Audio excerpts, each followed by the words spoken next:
Well, it is interesting because I don't know how much you know about, but I was adopted, and I found my birth parents when I was 32 years old, and Wow.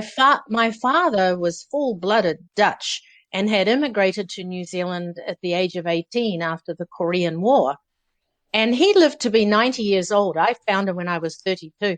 He lived to be 90 years old. He never lost that accent. I mean, he lived 70 years in New Zealand and he was so strong with his accent. My husband, when we went down there, he couldn't understand him. So 70 years. So I've inherited that stubbornness, I guess, that I'm not going to lose mine either. How did you meet your husband? I met my husband at a running camp in North Carolina, two years after I'd retired from the sport. And Nike had sent me there to be a speaker, and he was there as a camper, actually by mistake, because he'd been there the year before, and he'd gone to the adult camp. And this particular year, he'd messed up and he'd registered for the camp that had all the high school runners. And so he was the only adult there and a bunch of high school runners. And I couldn't figure out what this guy was doing there because he was never part of the staff or never attended any staff meetings.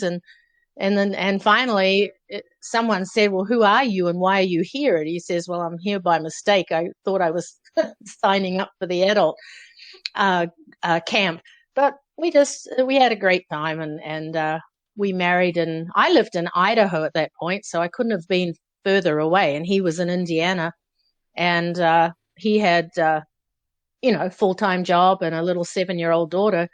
And I was more free to be the one that traveled and moved and we got married in 97.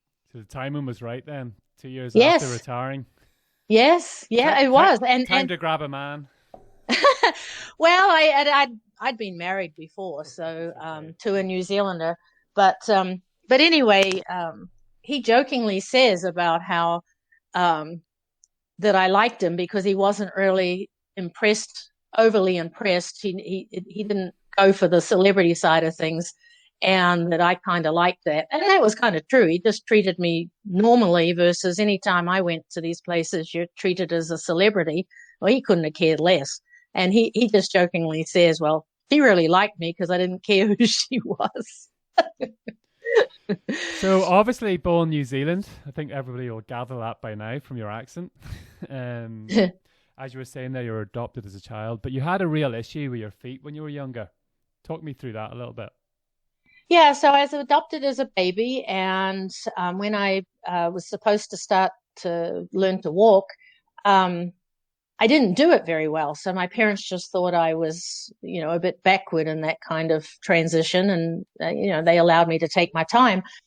But what was happening was I would not go up on the front part of my feet. I was shuffling along on my heels, and no one could really figure out why. And obviously you can't uh, talk. So you can't really, describe what's happening. And as I got older, they just noticed that I had learnt to walk on the back of my heels and very pigeon-toed. But I got along doing that. But what was actually happening was that it was causing me a lot of pain to do that. But as a kid, you just think Mm. stuff's normal, right? And so finally, they took me to some doctors because what was happening as my feet grew, these huge bone protrusions were growing like very, very, very serious bunions. That's the only way I can Mm. describe it. These big bones were coming out the side of my big toes and getting bigger as I grew. So they took me to doctors, and the doctors said, "Well, we've just never seen this before, and it's obviously inhibiting her getting up on the front part of her feet, not to mention wearing normal shoes." But then they said, "We're not going to do anything until she's a teenager and her bones are strong enough to manage the surgery and, Yeah. recover hopefully from the surgery." So fortunately, growing up in New Zealand, the climate where I grew up in Auckland City, um, you could go barefoot most of the time. So I would go to school barefoot, or my dad had found these kind of strappy sandals where he'd cut the leather so that that protrusion could stick out the side. And then in the wintertime, I had kind of slippers, like I used to call them old ladies slippers. They were soft, and he'd cut a hole in the side so that there was pressure off that. It was just so painful. And it was hard to describe. It was just really, really painful. And it was like they were getting worse and worse and worse. And so finally, when I was 13 years old, just about to start high school, the doctors, it was the summer of 1969. And, in New Zealand in January, the whole country closes down and goes to the beach. And I Just was reminded me a due. bit like Brian Adams there. It was the summer of 69. That's a song I use a Yeah. great deal. Yes, sometimes people say to me, "What's your favorite song? What song would depict your life?" And that's exactly the song I say, is the summer of '69. And I was so mad because I wanted to go to the beach, and it's like, no, you're going into hospital instead, because I was about to start high school on February 1st. So they say to my parents, and this was the interesting thing, was because up until then, I had not been involved in any sport whatsoever. And so they came out to my parents when they're prepping for the surgery, and they said, well, we've found something else. She's got a huge heart for a very tiny girl. And we don't know whether that's a problem or an asset, right? I Like mean, so literally, physically, a physically, larger a heart. large heart for a tiny girl, because I was very thin. And they said, we can't promise miracles, but we're going to do our best. And so they did the surgery. And what they did was they cut off all that excess bone and they transplanted my main tendon to my big toes so that I would be able to. I mean, the most amazing thing was, I woke up in the hospital bed, and it's the old days of the plaster of Paris casts. Oh, and they're soaking wet. And what's happened is they have not stopped the bleeding. So when I wake up, I'm looking at pink plaster cast. Oh, as a Jesus. 13-year-old kid. And so they go, oh my gosh. So they have to take them off. So now I'm awake. So they're now cutting these things off. And both my feet have got stitches all the way down the inside of my feet, and then in another portion. And I mean, my feet are just an absolute mess, and they're cutting these things off while I'm awake. Um, they had to do that twice because they could not stop the bleeding on my feet. And that's pretty traumatic as a 13-year-old kid. So anyway, I'm in the hospital for about a couple of weeks, so that they're monitoring for infection and everything. And when it came time to leave the hospital, they said that they weren't going to give me crutches or a wheelchair, that they were going to design a black leather boot that would go on the bottom of those plaster casts. And on the bottom of the black leather boot was a wooden rocker, like a rocking horse. And so what they wanted was that, now you think about kind of in the United States, doctors here taking that risk. So anyway, but in New Zealand, you just didn't have all the, lawsuits or whatever. Yeah. Everything. They were going to try something, right? If it didn't work, it didn't work, but they were going to try something. So what they wanted was that as my feet, they didn't think that when the cast came off and I started to walk again, they thought I would go back to my old habits immediately. Okay. So what they wanted was that as my feet healed, they wanted to push me forward by using the rocker. And so I walked out of that hospital on that wooden rocker with those feet that still had the stitches in them and was still healing. So you talk about pain.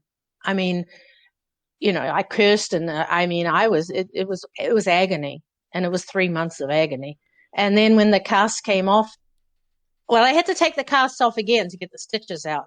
And then they put them back on again, and they stayed on for a couple of months again. And when they came off, I looked down, and apart from the scars, I had perfectly formed feet. And when I started the rehab and everything, I found it easier to run than it was to walk. And I think those doctors gave me that running style that I had. If you've watched any video, how powerful I am up on the front of my feet. I mean, that they gave me that power, and I'm so upright, and I never heal. When you saw the wear and tear on my shoes, the back part of my shoes are never worn at all. The front part are bald. I have that saying, you must be off your rocker. Going round Yeah, my head. yeah, I know. It might have been created there. But But that's very unique though, isn't it? There's quite a few times you'll hear stories of adversity and things coming out of that, that are very specific to that individual. yeah, That is very unique. yeah. And when you look back and you've had plenty of time to reflect over the years, obviously, that change in style has made you so strong and so light off the front of your feet. And you're such a Yes, quick turnover and you're running. it was. And I think it, and coming through from New Zealand, I mean, you have to have a lot of power to have that coming off the front of your feet like that. And I think both my coaches realized, and so the hill running, hill repeats, was so important to me to keep that posture, that I had to have to run like that. And to this day, at age almost 65, I still go out twice a week to do some hill repeats because I think they're the best thing to keep my feet strong and healthy for the rest of my life.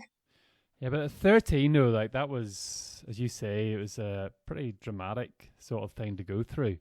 But you came out of that, you took off the casts, and miraculously, because it could have went either way, really, couldn't it?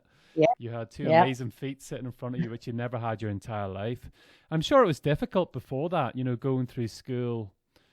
Kids can be pretty cruel at times. Do you know what I mean? To cut the size of your shoes and going with leather shoes with splits in them. Mm-hmm. I'm sure you Yeah, had your fair share of people sort of teasing you and things like that when you were younger. yeah, I did. I very much did. And I mean, I still have a scar on one eye to prove it where I did get teased. I was about 8 years old, and these girls, we had concrete water fountains outside in the playground, and you would sit on these seats to eat your lunch each day.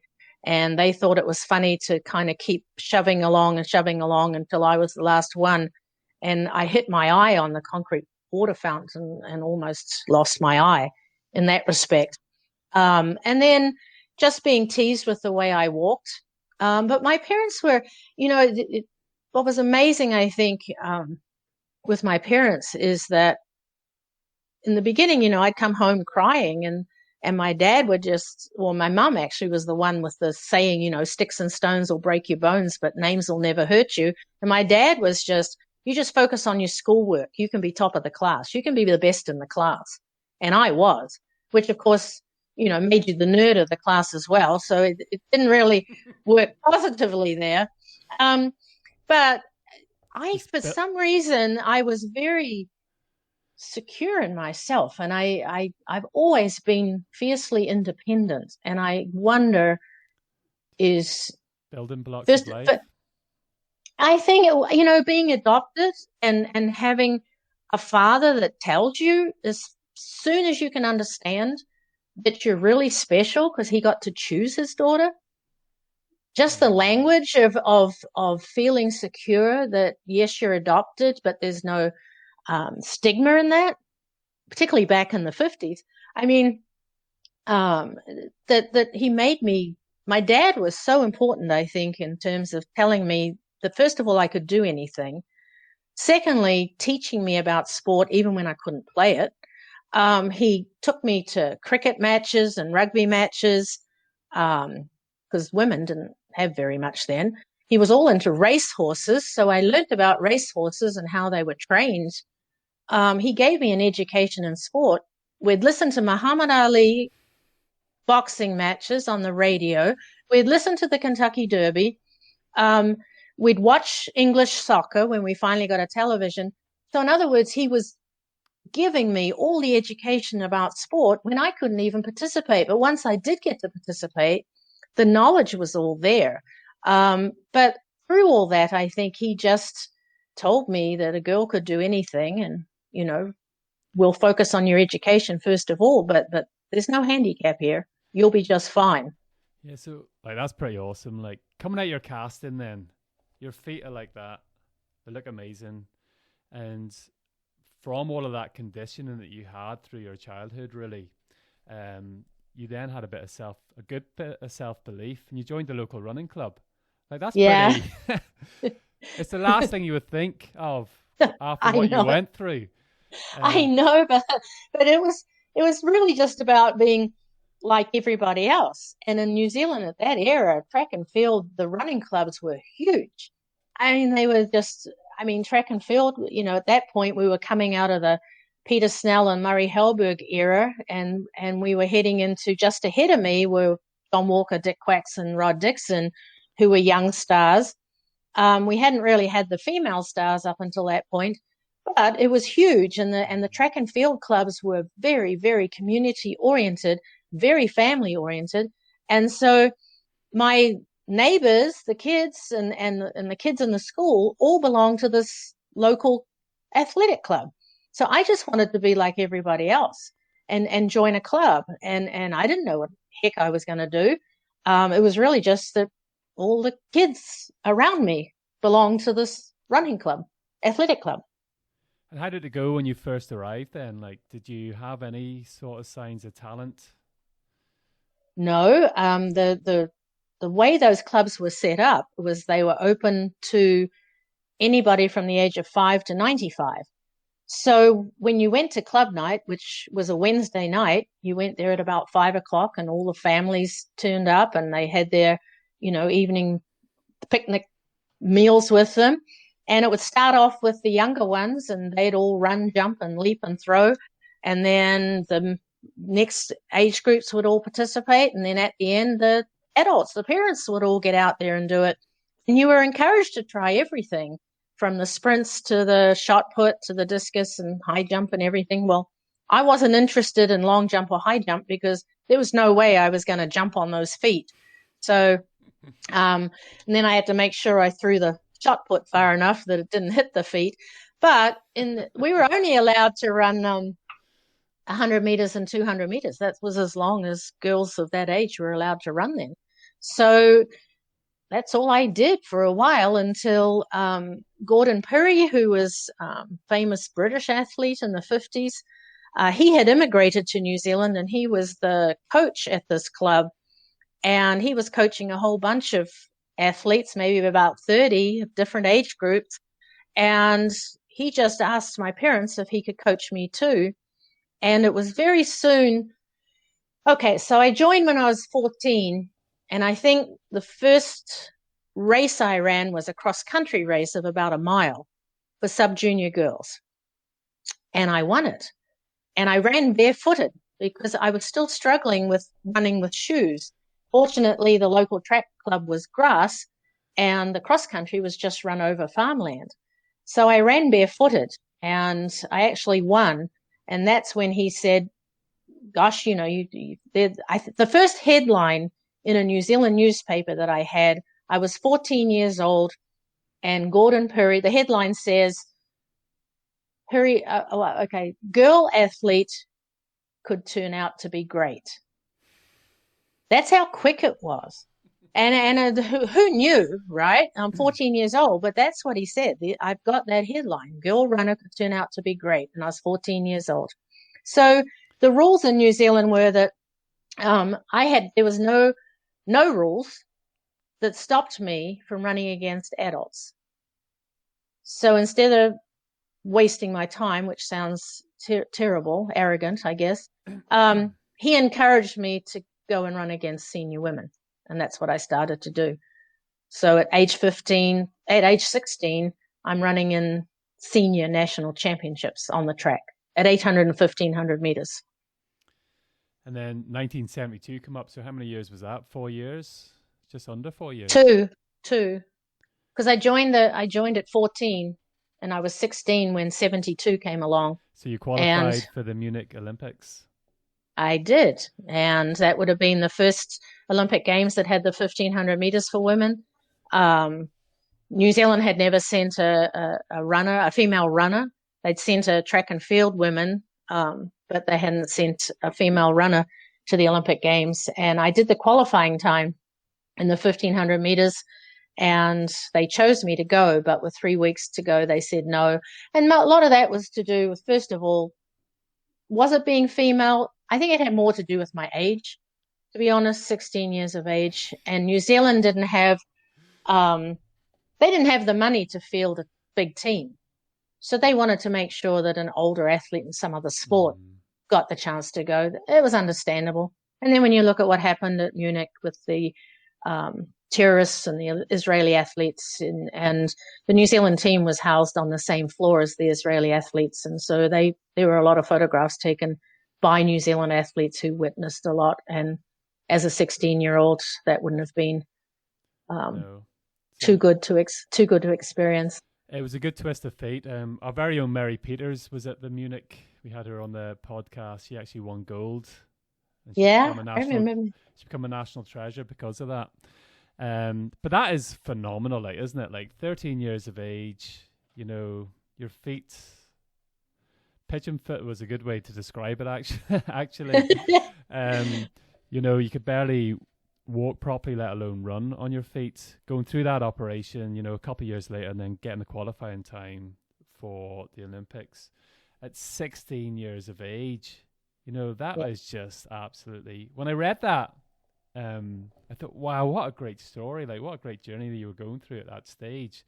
But you Mm-hmm. qualified for 6 Olympics altogether in your career.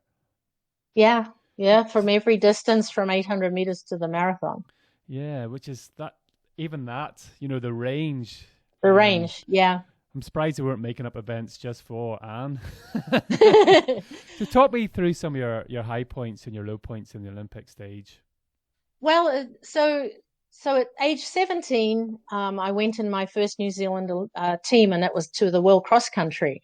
So the first place I touched down was actually London, England, and the men's team was able to run in the English Championships, which was just amazing to see cross country in England and how big it was. And so the World Championships were in Belgium. And as I said, I was only 17 and they didn't have junior championships then. So I'm running against seniors, and I finished ninth Gee. in the World Cross Country at age 17. So I actually got to succeed at cross country sooner than track. Yeah, because that was Um, really competitive. You know, yes, cross country back then, that's where it really came from. You know, extremely, we can't underestimate how competitive that was. So to come ninth in the world, you yeah, know, that really it, put you on the radar. it did. And so at 74, I was in the British Commonwealth Games in Christchurch, New Zealand, in the 1500 meters, and I finished sixth at 18 years of age. Um, at 19, I went to the World Cross Country again and finished ninth for a second time. I think that was Germany. Germany. I think they all run together now. Who were some of the big names that were about them in that? Okay, so all right, I'll backtrack to 75 World Cross Country. The New Zealand men's team, that was Rabat, Morocco. The New Zealand men's team won the World Championship, and the New Zealand women's team was second. Wow. And in that team, I think were the greatest team of runners ever to be assembled. But it was before we all became world famous. And you think about the name, it was John Walker. Now, this is 75.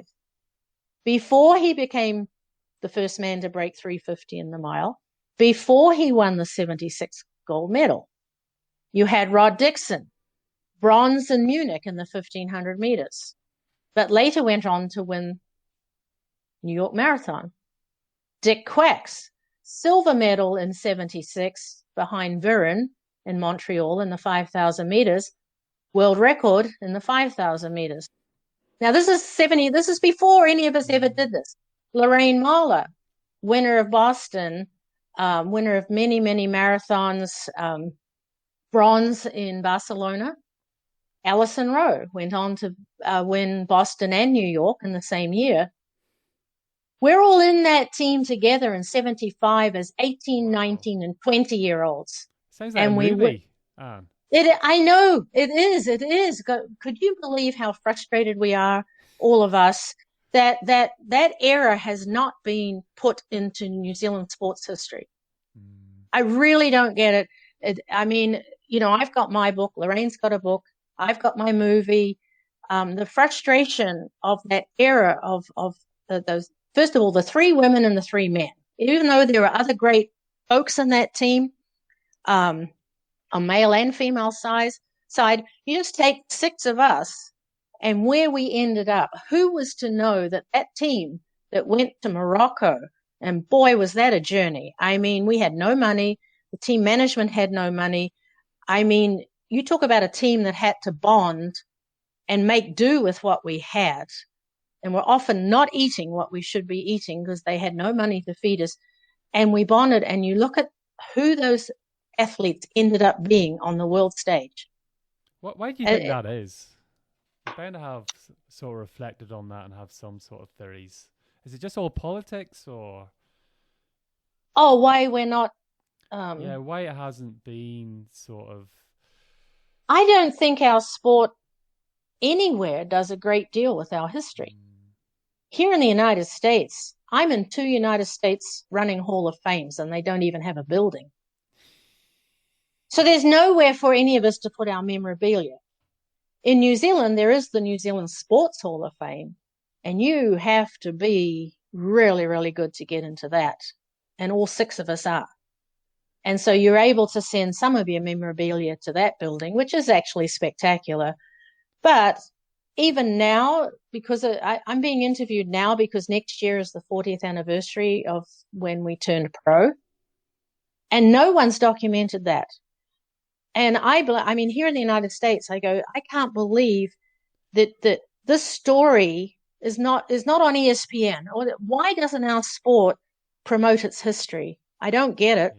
Yeah. I really don't. And so they don't do it in New Zealand. It's all rugby, cricket, you know. Do you think it's all of it? Do you think it's changing now that it's more of a timing thing? More and more people are starting. Well, there's such an explosion on track and field and running in general, and like there's so much happening, but we are starting to move back. It's like us having this interview now, and yes, it's starting to happen. It's whether it happens quick enough, because there's so much inspiration there, especially for people that are back in New Zealand. Well, and you see, I got that documentary made, if you've watched it, Running Her Way. Okay, so that just took finding a young couple who just wanted to try something out in life and finding enough money to pay them to do it. But I had so much memorabilia to be able to give them everything. I had my scrapbooks, my videos. So that, you know, that's how that got made. Then the shorter version that was just done recently by a group in New Zealand, the one that's just 14 minutes, they saw the big version and said, you know what, they called me up here and they said, we're doing a series on the lost sporting legends of New Zealand. Wow. So that's how that shorter version got done, because I was a lost legend. So that one got out there. So then another guy. You're a lost living legend. Yeah, thank goodness I'm not dead. Yes, exactly.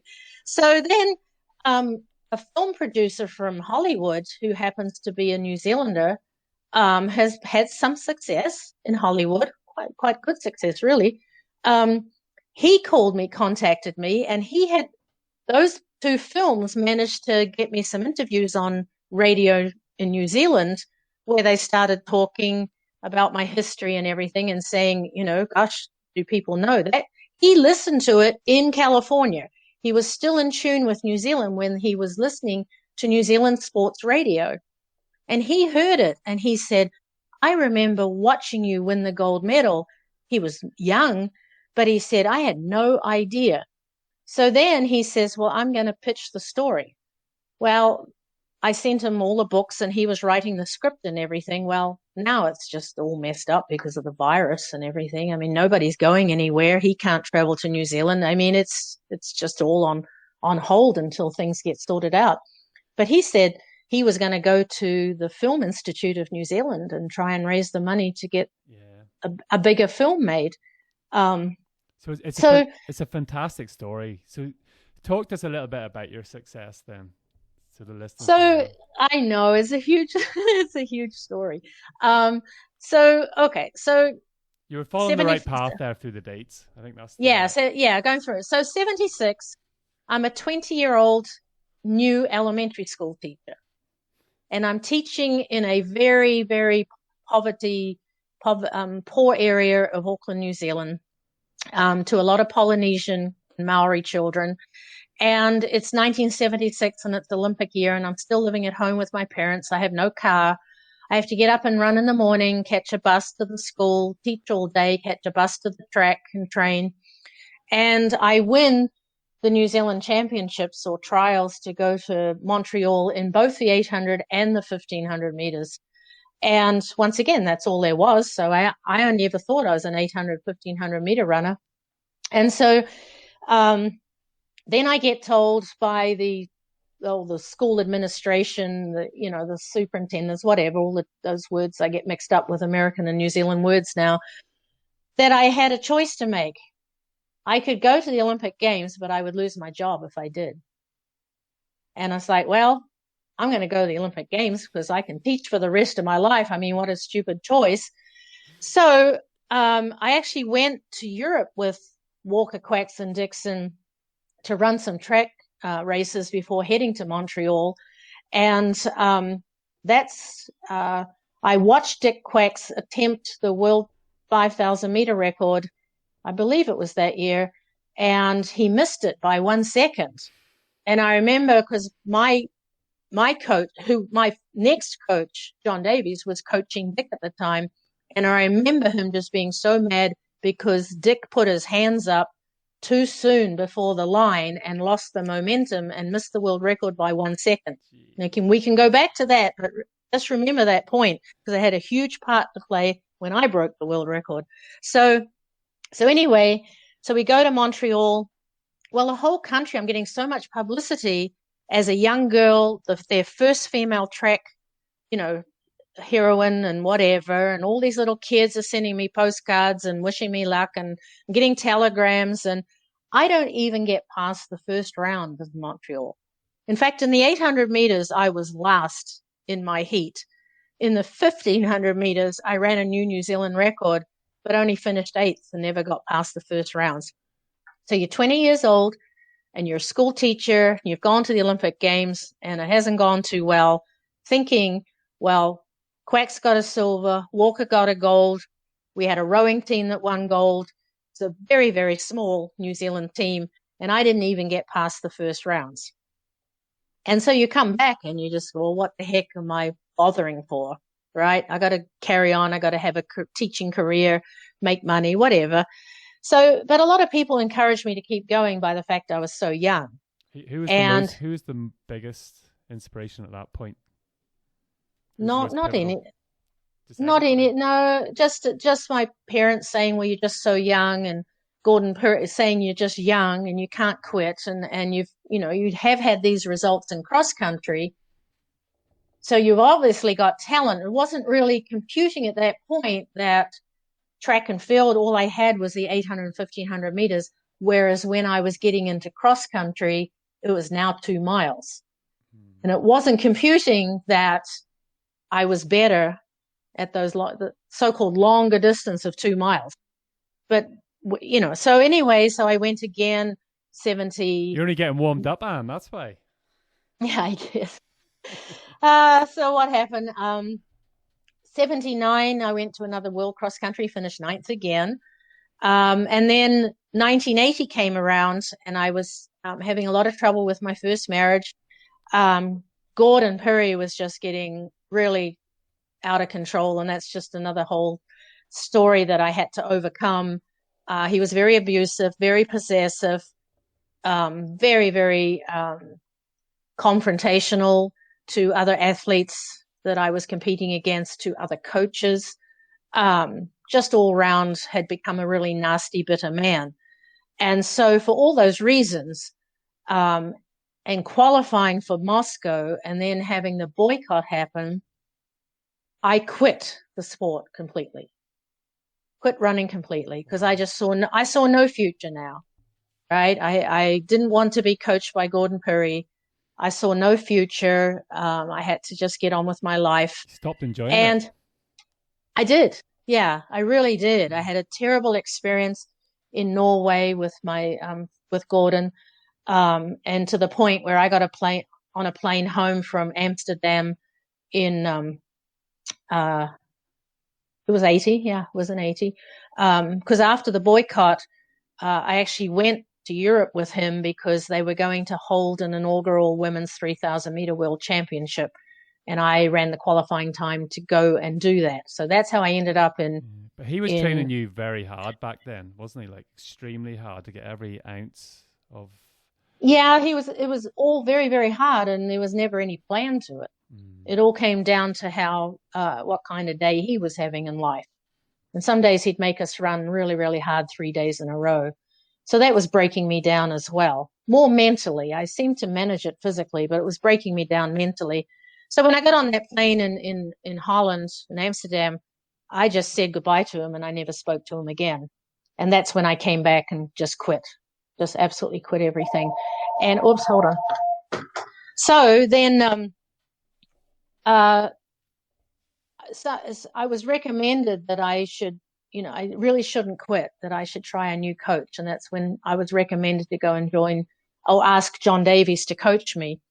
And he'd watched me all these years. He'd coached Dick Quacks. He'd coached Lorraine Moller, who I had competed against in all these races. So he certainly knew about me. He'd watched me run. He'd watched me train because he lived in the same place. And, but he also knew all the baggage I was coming with. And it was my ex-husband, it was my ex-coach, and because my ex-husband was quite a character too, and in terms of being very confrontational with people as well. So I had both that baggage, and so he declined at first. It took a while. I think it took about a month for him to say yes. And when I went out for my first run with him, and he said, I've watched you trained all these years, and he said, I just don't agree with anything how you were trained. So he said, I'm going to turn everything upside down, and you're going to start again from scratch. And I'd put on quite a bit of weight, and up until then I'd only ever run an hour. That's the longest Gordon ever got me to run. And so John says, well, you're going to learn how to run an hour and a half. And he took me to this forest north of Auckland, and we parked the car by these gates, and then you get out in all these forest trails. And he just had this big circle, and he made me run, and he wouldn't let me stop. And we're coming up the last hill, and I'm just dead. And he's actually behind me with his hand on my back, pushing me up the hill because he did not want me to stop. He wanted to prove to me that I could run an hour and a half without stopping. And he, first of all, personality-wise, he was a complete opposite to my ex-husband and my ex-coach. So there was that part of it as well. More of a leader. He's just a nice man, to be honest, and I just needed that nice disposition. He was just a good quality, just a good person, and so he was really key at that moment in time, wasn't it? Because it was he was, yeah. Real, I got people. You were at a T-junction. It could have went any direction, and he was just the right person at the right time. I couldn't attend his, he sadly passed way too young, and I couldn't get back for his funeral. And that's what I got someone to read, that I would not be who I was if John Davies had not said yes. It's as simple as that. I mean, I had all the talent, obviously, but I was certainly if he'd not said yes, we wouldn't be chatting, and I wouldn't have all those achievements. I mean, it was amazing. And I joined him at the end of 1980. I didn't really stop for very long, but he started training me, and there was a world cross country team going to have the trials in February of 1981 to go to where did we go? Madrid, Spain. And he says, I think you can make that team. And I say, oh, for heaven's sake, John, I'm starting from scratch. There's no way. He goes, yeah, sure, you can. I think you can. He says, I know you're out of shape. I know you're overweight, but I think, we can do this. And I made that team in 6th place by 1 second. And I remember the girls that were finished behind me were just absolutely in tears because they couldn't believe that I'd managed to pull it off, because I was out of shape. I was overweight. I did not look like anything I'd used to. And they were devastated because, how dare they pick her? Well, I had the history. So they were going to get the selectors. I could have been left out because but they knew that, I now had another whole month to prepare. And so anyway, we went to Madrid, Spain. And while we were there, Rod Dixon was in the team again, and he started telling me about, he'd already been to the United States. Him and Dick Quacks and Lorraine Moller had already come to the United States and started running a few of the longer distances. And Dick Quacks was here in the United States working for Nike as a very new company, right? A very young company just in Oregon. And so Rod said to me, he says, I think you should go to the States, because he said, you know, we've run with you all these years. He says, those distances are made for you. You should go there. They're allowing women to run the 5 and 10Ks on the road. He goes, you're set for that. So when you're in a New Zealand team, you get a round the world ticket. You don't have to come back with the team. You can stay away if you want to. And so I just changed it to go to the United States. And John Davies, who had coached Dick Quacks, and of course they're in really good touch, you know, Don says, well, Anne's coming to the States. What can you do to help her? And Dick says, well, I'll help, you know, whatever I can. I'll try and get her into some races. So he got me into a 10K race in New Orleans, of all places, the Crescent City Classic. And so I land in New Orleans, and you just think, you know, a young girl, I'm now 25 years old, coming out of New Zealand. And yes, I've traveled through Europe, but have you ever been to New Orleans? Yeah. So you imagine touching down in New Orleans, and you're being picked up in a limousine, and you're taken to a really fancy hotel, and you're just in this beautiful suite, and you're thinking, oh my gosh, this is America. I mean, because all my experience was going through Los Angeles airport on the way to Europe. So I was like, God heavens. And so they really nice guys, the race directors, and they say, well, we need you to unpack, and we need you down at the press conference in a couple of hours. So I go down to this press conference, big room, table up the front with all these chairs, and I just sit down in the audience thinking, okay, that's fine. And they come and they go, oh no, we need you up on the podium with the elite athletes. I'm like, oh Lord, who do they think I am, right? Maybe it's just because it's a New Zealander, right? And maybe it's just, you know, maybe it's just that. Up there are Bill Rogers, who's, you know, Boston Marathon, Joan Benoit Samuelson, who went on to win the first Olympic women's marathon, Jackie Gareau, who just won Boston. She was from Canada. Margaret Gross, who went on to win the marathon trials in 88. Jeff Galloway, who was an Olympian I mean, I'm up there, right? And so Patty Catalano, who was an American record holder at 10K. So I put myself way down the end. And so they started at the other end, and they had a moderator, and they're coming down and they're saying, what do you think you're going to do tomorrow? What do you think? And Patty's saying, well, I'm going to break the American record. And Joan, who's more humble, says, well, I think I'm in really good shape. And it comes down and what do you think? Oh, that's right. The question was, well, you've run a really fast 10K. What do you think you're going to do tomorrow? I had never run a 10K in my life in a race. So I'm thinking at this point, I was quick enough to think Dick has told them I run a 10K to get me into this race. So I was quick enough to say, yeah, and I think tomorrow I can run my best time, which was not lying, because I'm going to run my first 10K. So it is going to be my best time.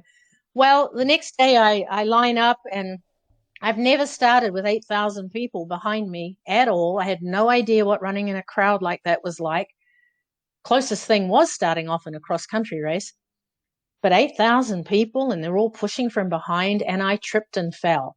And oh, Lord, it's like, this was my first American race, and I had grazed knees, but somebody picked me up out of the bunch of people on the ground. And I just started running, and I could see my competitors out in the, you know, and it's like, well, it's do or die. It's no use pulling out, you know, just keep on going. Well, I ended up finishing third, and I ran 33 minutes and 13 seconds, which happened to be 1 minute faster than the so-called time that Dick had told them. So now they're impressed because I've just improved by a minute. So a minute PB before you ran a 10K. So whatever. So, but what was so amazing was that Jeff Galloway and his wife, people were somehow realizing, I had no idea, right? But these people were realizing that I had talent very quickly. I'm just running. And so he said, well, Barbara and I are catching a train back to our home in Atlanta. You want to ride the train with us? You can come and stay for a couple of weeks and we'll tell you about what everything's happening here in the United States. Well, how cool is that? I had nowhere to go. I didn't know where I was going next. And so I go to stay with them for 2 weeks. Then Dick Quack says, well, come to Eugene, Oregon. I can find you a place to stay and we can get you into some races on the West Coast. So I go over to Eugene, Oregon. He gets me into some races on the West Coast. I win my first biggest United States road race, the big Bloomsday race in Spokane, Washington, which was a 12K. I go in there and nobody knows me whatsoever. And I win by 2 minutes. And people are going, who is this gal, And so I then Nike Dick starts to get me some stuff, some shoes to run in. And then Jeff Galloway puts me in touch with a guy called Creed Kelly in Denver, Colorado. And he's starting to just manage a few athletes, get them a little bit of money by allowing them to speak in running stores to help, it just was all this new sport that was building, but it was still amateur. So the only way was we would get paid to under the table still to go and speak in some runnings or to hold a few clinics. So it comes to June of 1981, and Nike and Phil Knight, who's one of the founders of Nike, he's going to put up $50,000 prize money for a 15K road race in Portland, Oregon, and encourage all the athletes to turn up with the understanding that if you win and accept that prize money, the penalty is a lifetime ban from the sport. Up until then, nobody in track and field or cross country could accept any money for anything in the sport. You really couldn't even be getting the free shoes. Yeah, because they deemed it to be against the spirit of running back then, didn't they? Yeah, we're supposed to be all doing it and trying to feed ourselves at the same time. I mean, so I'm like, I had traveled in Europe and watched my male compatriots get all the under the table payments. I knew. They'd told me how much money they were making. I knew. It's like, good for them. But if I get a chance to do this and it's going to be legal, I'm all in. So I went to Portland, Oregon, and the night before, they had us all in a room. And there was a lot of nervousness because you had Frank Shorter and Bill Rogers. Allison Rowe had just won Boston. And so Greta White's, there was a lot of nervousness because those folks were getting money under the table. So now they were going to say, okay, we're going to let a whole bunch of other folks in. Now it's going to be a free-for-all when we've been getting paid the parents' fees. We've been getting the money. So now it's going to come down to prize money. We might have to perform for it, So a lot of stuff going on. I just sat in a corner and we were all handed a document to say, did we understand the consequences? And if we signed the document and we accepted prize money the next day, did we understand what was going to happen? Well, I'm thinking, fifth and sixth place is going to earn me about $1,600. It'll allow me to stay in the United States a little bit longer. But I got out on that course the next day, and the Cascade Runoff is 15K, 5 miles up and 4 miles down. And boy, that running style and all those hills in New Zealand I got up to the top of that hill and there was no one I could see.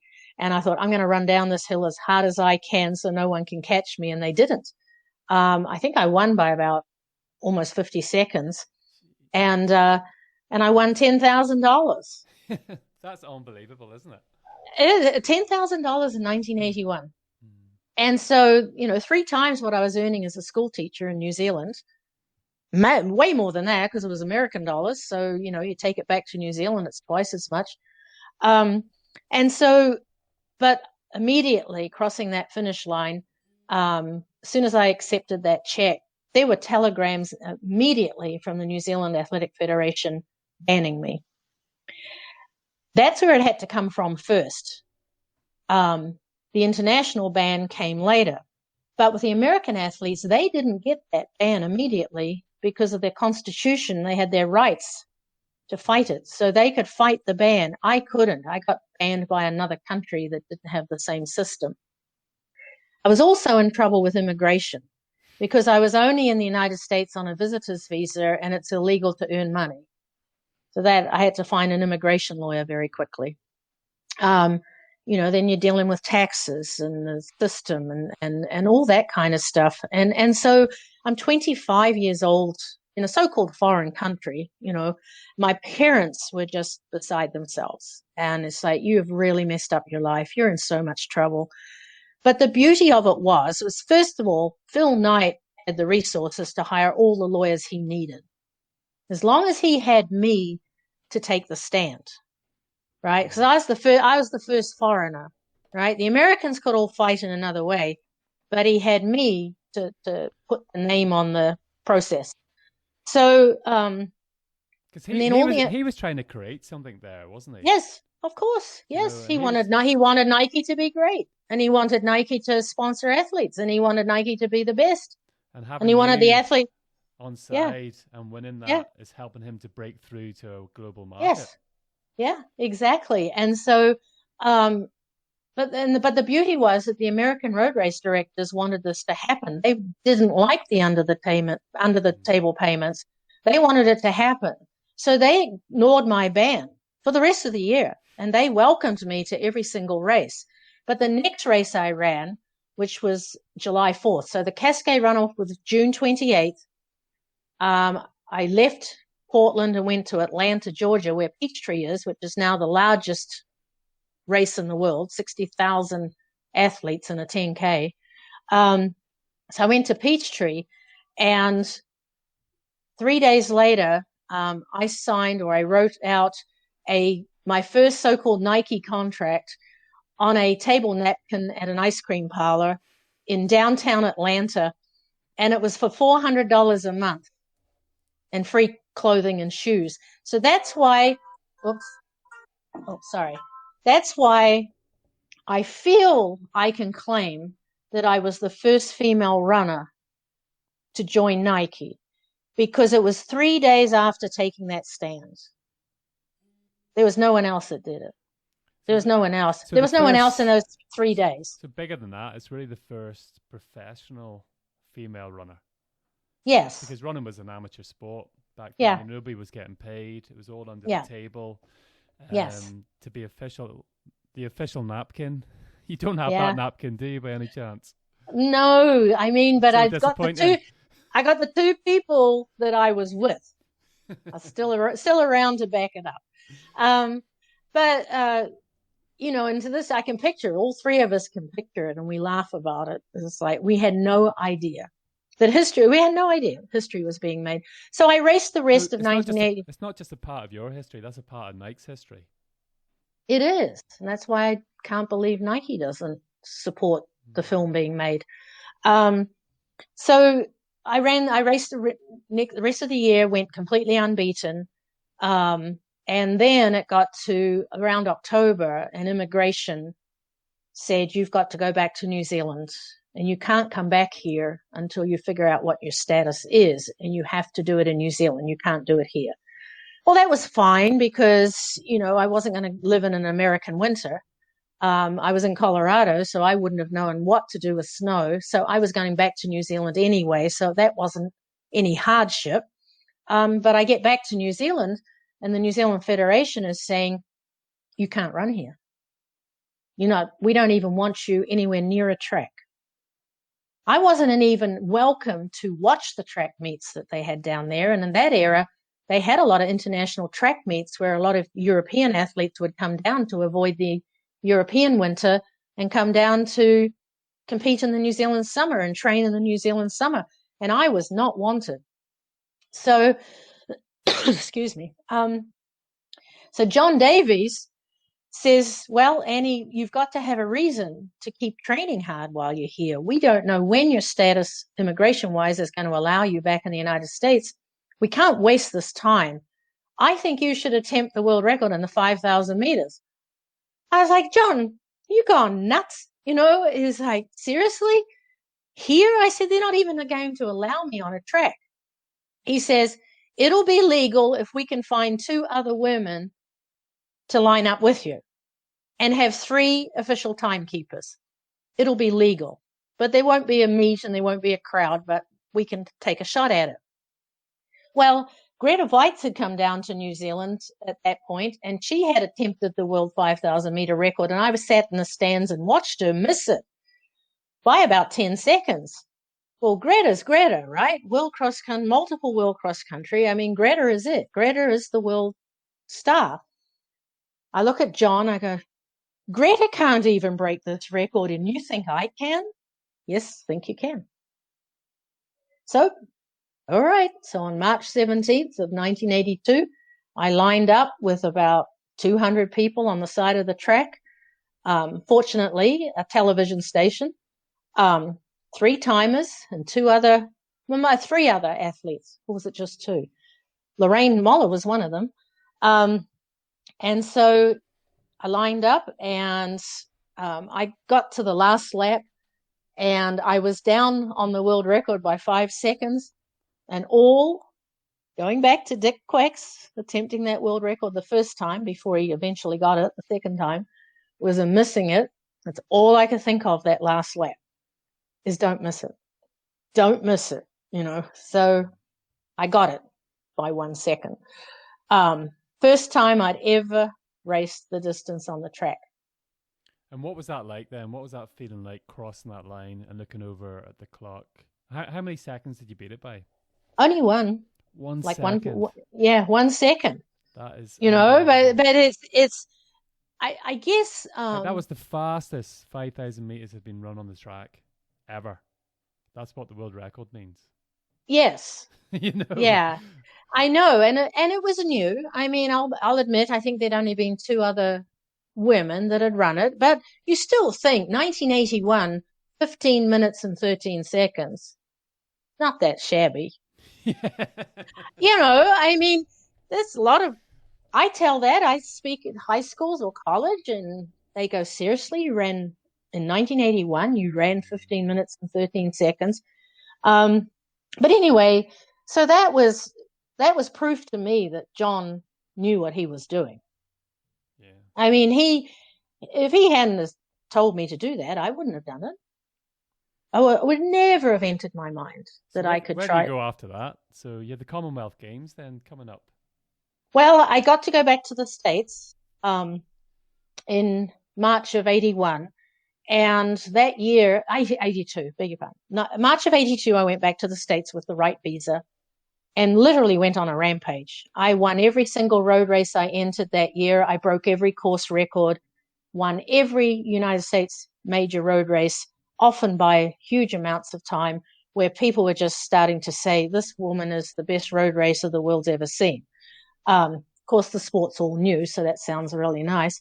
But John, when you look at that year, which I have a photograph of that list of that year, and it gets to about July, and John starts saying about, well, you need to run in the Commonwealth Games in Brisbane, Australia in October. I go, no, I don't want to. I just want to keep running the roads. I don't want to run track anymore. New Zealand Federation hasn't treated me well. I don't want to do it. And he just kept pestering me. Do it for your country. Do it for your parents. Whatever. Because they had turned their back on you, like. Yes, they did. It was almost. They couldn't ignore you because your result was so good.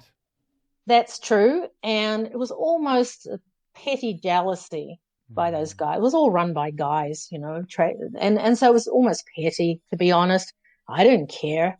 I mean, it was just petty. It was silly. And I had John back down there to really support me. Now I'm still banned, and I finally say, yes, I'll do it, John, but I'm still banned. So is this all going to work out in time for me I'm going to travel all the way to Australia and I still don't know. He says, Annie, I promise, I'm hearing stuff. I think they're going to lift the ban so that you can run in the Commonwealth Games. And I said, okay, the second thing is I want to continue running these road races. So if you can still fit them in to a track 3,000 meter program, I'll do it. But I've committed to these road races and I'm not going to quit now. This is my future. So we did. And you see the training plan. And, in my office here, I have his handwritten plan for the 3 months of how I'm going to do it. And the top of that, on that page, it says, this is a gold medal schedule. And on the day of the race, it says win gold medal. And on the day after the race, it says polish gold medal. And I have it right here. And I can send you all this stuff if you ever have a page you want to put it up on. I can send it all to you. So no pressure there. There's not too many training plans like that. Pardon? There's not too many training plans like that. No. I mean, that's where he was a genius. I think he knew. I think there's times in life where a coach and athlete just really nail it. And I think we did. He knew that he could say that to me and I would not be scared. And then he knew he had the training program to get me there. It was that kind of partnership that I was not scared to take it on, because I wasn't scared of failure. I wasn't scared to take it on. I wasn't scared to say, yes, I'm shooting for a gold medal. So I fly all the way to Australia and I'm still banned, and I run in a few warm-up meets that they allow me to run because they weren't sanctioned track meets. They were just kind of some warm-up ones. And then I get the ban lifted 1 week before I'm supposed to race, and I get finally presented with my world record plaque, because they weren't going to allow me to have the world record either as a banned athlete. So I got that handed to me. It was almost like that was a huge setup, to make them all look so wonderful. It's the Commonwealth Games. We've given her plaque. We're going to allow her to run. So I get out, and I'm only ranked 9th in the Commonwealth in the 3,000 meters. The Commonwealth record holder and European record holder is Wendy Smith of Great Britain, now Wendy Sly. And so there's Canadians that are really fast. As I said, I've only got the 9th ranked time. And I had now really become a front runner. That's the only way I ever wanted to run. And the reason being is because of my feet. Because if I led, I ran smoothly. If I was in a crowd, I had to stop start. And my feet hated that. Couldn't handle it. I had to run smoothly. So that's why I became a front runner. That's why I was out in front all the time. But John comes out to the warm-up track and he's going to be commentating for New Zealand television and live back to New Zealand. And he says, Annie, he says, it's really, really windy in the stadium. You've got to promise me, you can't lead today, Annie. You can't lead today. You've got to promise me that. You got a really good finish. Just wait for that. You're really strong. You're really fast. Just wait for that. And I say, okay, I promise. And I go out on the warm-up track. Well, 3,000 meters, starting out on that 200-meter line, the curve over on the other side of the track. You draw a card on what position you're going to be on the start line. And I drew number 1. Number 1 is the person right on the inside. And there's all 24 other athletes out on that bend. Well, you start off, they're all going to come in to get the pole position. And I'm going to get knocked off the track if I don't take care of myself. So I took off very fast and got myself out in front and went around the bend and thought of my promise. And I thought, oh, okay. So I slowed down a little and no one went past me. So I continued around in front of, on the home straight and thinking about John and my promise, and he's commentating and here I am out in front. And he says, I'm go, okay, I'll slow down a little bit again. Nobody goes past me. And at that point, it's like, to hell with this. This is what I know. And I ran 15 seconds faster than I'd ever run for a 3,000 meters, broke the Commonwealth record, got New Zealand's first female track gold medalist. And to this day, I am still New Zealand's only track gold medalist. He was banned like a week before that from even running. Yeah. So you just led from the front right from the very beginning. Mm-hmm. And 15 seconds, like that is that's criminal. It's unheard of almost, like you're normally talking seconds, 1 or 2 Yeah. seconds, 15 seconds.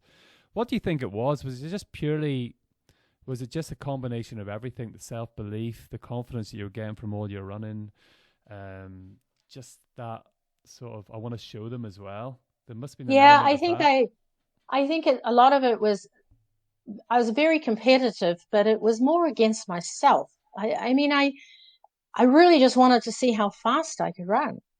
And that's why I like to be out in front as well, because I like to dictate. And I didn't want to finish third in a slow race. If I was going to finish third, I wanted to know I'd left everything out there and I wanted to see how fast I could run, not how someone else could dictate how fast I could run. So there was that. But John's, so much of it was John's training program. I just think he had it nailed in terms of a peak performance. I also think I'm gifted. I have to be. I mean, That was the I have to be. understatement of the night. Yeah. I mean, I'm gifted. I was obviously given an amazing natural talent by those birth parents that I found. And so, I have 6 siblings from that birth family, full brothers and sisters. None of them did anything academically or sports wise. Great folks whatsoever. But I found them when I was 32 years old, and they find a sister that has done this, and so, but they gave me an amazing gift, obviously, physically. Then it had to be trained, then it had to be. That's even more unique though, isn't it? Like if you're a spiritual person, you would think that that path was laid out, Yeah. that you were adopted at that such a young age. Like if you'd stayed in that family, that wasn't, a sporting family in any sense, and this gift, because so many of us have got a gift inside. Just a lot of people are unfortunate that don't get to discover what that is. Yeah. But we all have that. And I've said it on the podcast many times before, if Jimi Hendrix never picked up that guitar or John Lennon never picked up that pen, and it was very unique that how your circumstance changed when you're at such a young age helped you find your gift. Yeah. Nature and nurture is really quite something. Because one of the first things out of my birth mother's mouth was, you would never have been who you are if you'd stayed with us. And that's very brave of her to say that, I mean, and it's true. I mean, all those kids were growing up and they knew who I was. They'd followed me running, watched me run. And then they get told that I'm their sister. The first time I'd seen you actually run was obviously we did a podcast with Liz McColgan. Oh, yeah, Liz. And yeah. her amazing night, obviously in Scotland in the Commonwealth Games, was maybe one of her most memorable nights in her career. Yeah, we jokingly say now that I said we're good friends on Facebook. We've been friends, and so I go, Liz. I said, you have no idea. The next day on the streets of Edinburgh, I had so many Scottish people thanking me for allowing their gal to win a gold medal. Because you actually got silver that night. Yeah. But that was I led all the way then too, and she passed me with a lap to go. Yeah. That was amazing. But it had to be her night, being in Scotland. Yes. So yeah, very important. So an absolutely colourful and amazing career. I think you've talked. I'm assuming that gold medal was the highlight of your career. Yes, I think so, because it capped a lot of things. It was 13 years. I was 26 years old. It was 13 years from the surgery to the gold medal, and all the ups and downs, the adversity, the coaches, just the administrator, all the ups and downs, the perseverance that it took. So I think when people look at that shot when I'm coming across the finish line, it's like, how do you feel about it? It's just absolute sheer relief that you finally got to where you really thought you would get. And that year, as I said, was so perfect, with a world record gold medal and going unbeaten. I could have retired on that year alone and said, that's it. I did it. But I had another um, 10 years. But you won more races in America that in the 80s than any male or female sort Mm-hmm. of runner. And we talked about you being one of the first. Sorry. We talked about you being one of the first professional runners, but you really had a great career as well. You had the likes of, was it Pepsi Max and people like that coming on board? Oh yeah, And you I had yes. I mean, just to be honest, You and Michael Jackson. It was like well, Anne and I Michael. do. I have the jacket from the last tour that the Jackson 5 did. It was sponsored by Diet Pepsi. I have this. I have the satin tour jacket. Still. So yes. So I got a deal. It was me and Bill Rogers got to be sponsored by Diet Pepsi for their series for a couple of years. I think Rod Dixon was in there for a period of time. And I had Nike. But, you know, my largest contract with Nike, and I was with Nike, I had 11 years on the roads. So I was with Nike for those 11 years. My largest contract was $40,000. There were, you know, American athletes that I was competing against that got far more than that, but I was not American. So I was happy with what I was getting. But where I was really, really smart when I negotiated those contracts was we set it up that, yes, it was a base of $40,000, but I got incentives for returning back to races and becoming another champion again. I got incentives for course records, and so for the gold medal.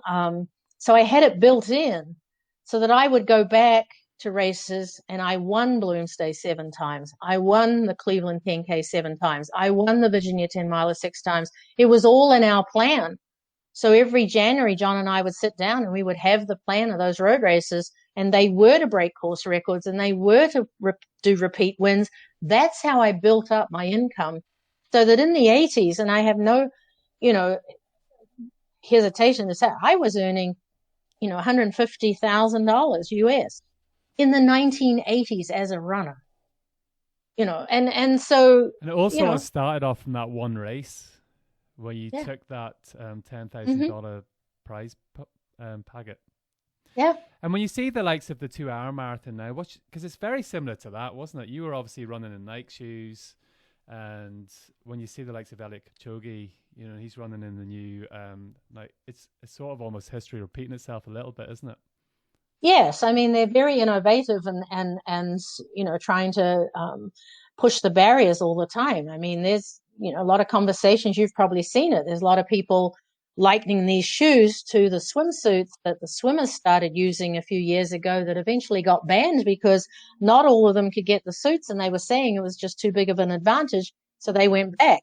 Now you got the conversation saying, well, unless the other shoe companies have the same technology, you know, is it whatever. I mean, I'm glad I'm out of that stuff now. Not to mention, sadly, all the drug taking. Oh my gosh. I mean, God, there isn't a month goes by that's not an African that's been banned, and you just go, seriously, I don't know. I have a hard time with our sport these days. You were honoured by the Queen. It's like Mm-hmm. once you had all this success, everybody then wanted to own you a little bit. You sort of get Well, I that think sense. yeah, that's I I take pride, and I swear, and someone would have to prove me wrong. But I think I'm the only person that can say that I'm in the New Zealand Sports Hall of Fame, have an MBE from the Queen, and I'm in 2 United States Hall of Fame. So it has to be another New Zealander that can say the same thing. And I don't, Rod's got an MBE, Lorraine's got an MBE, but they're not, neither of them are in the United States Hall of Fame. So, but they're both in the New Zealand Sports Hall of Fame. Yeah. But you retired very early though, didn't you? What age were you? 36. You retired Yes. very early.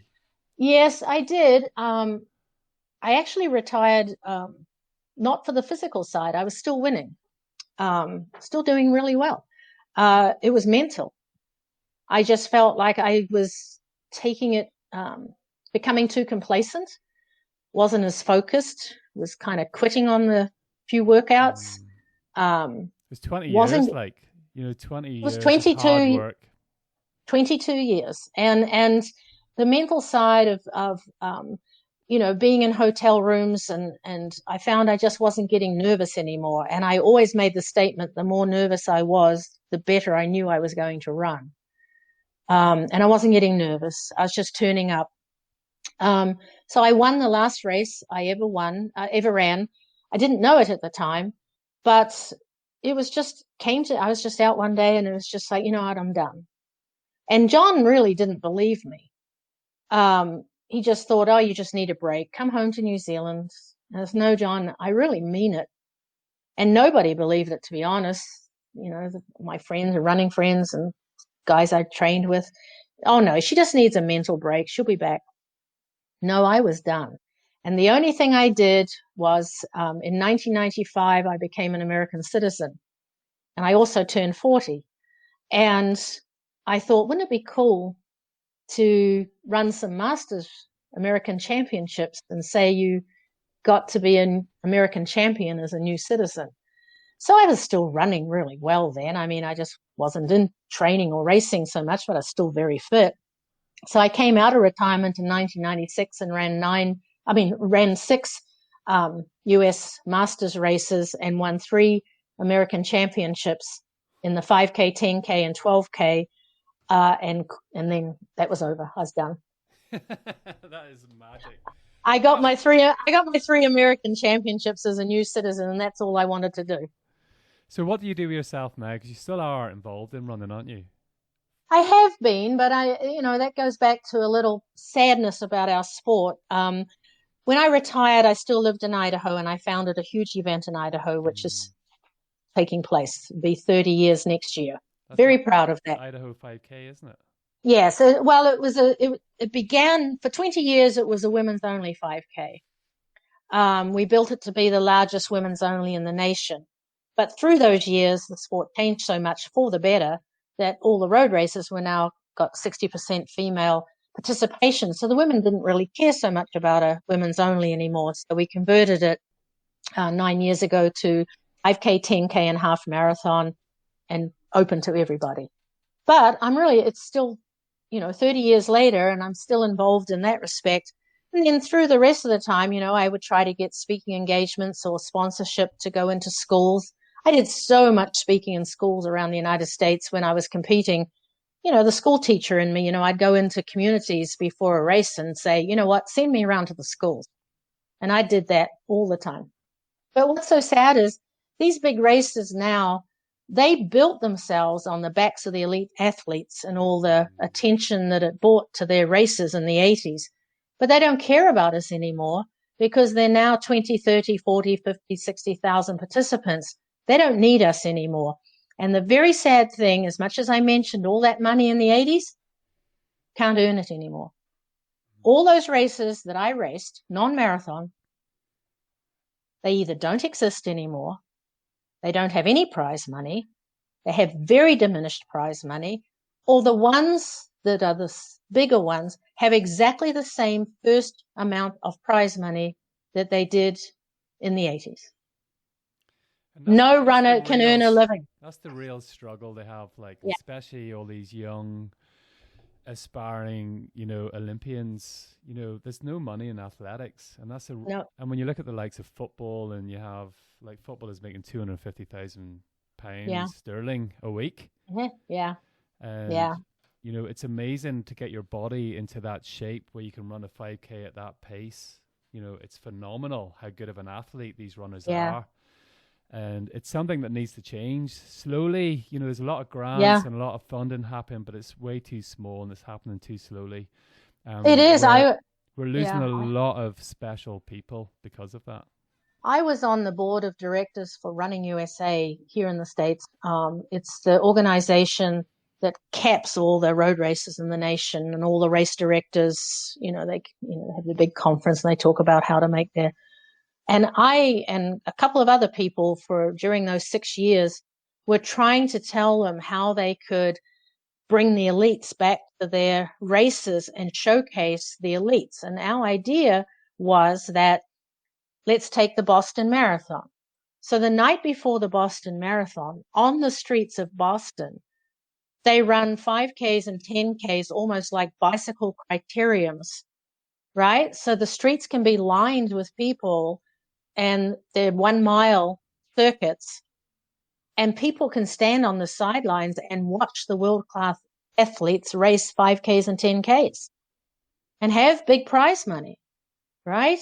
I mean, if you're going to shut down the streets of Boston the next day, you can certainly shut them down on a Friday night for a 1 mile circuit. Oh, no. Because they already had all the people lined up. Why should they spend money on just a few athletes? And so all these people these masses, they have no concept of how fast we can run. They don't have any concept whatsoever. It was a great story there. We can't end on a bittersweet. And that was absolutely amazing. I'm really glad that we used the new Squadcast as well today, because I'm actually going to publish the video footage of this because it was great. I don't have to do any editing, which is amazing because you're such a great storyteller. I could have sat and listened to you all night. But we really need to get that movie made. That's a movie that I would watch. Yeah. Come back to that group of people who were just new to the sport, and they went off to become some of the world's best athletes in history. Yeah. Where it all started from. I know. I'll send you some links and you can do whatever you want to do with them. There's some filming links from way back when they did the local newscasts of what was all going on as well. So I'll try and send you everything I have, however you want to use it. I'll send it all to you. I'm going to publish this in about an hour. That's what I'm going to do. Just going to stick it out there. All right. And thanks very much. Oh, you're so welcome. Really You're so welcome. So good to get to know you. All right. Two accents. They're gonna hear two different accents. So there you go. We'll confuse them if nothing else. Hey, thanks so much, Robbie. Right, thank you, Anne. Appreciate it. You take care. Bye.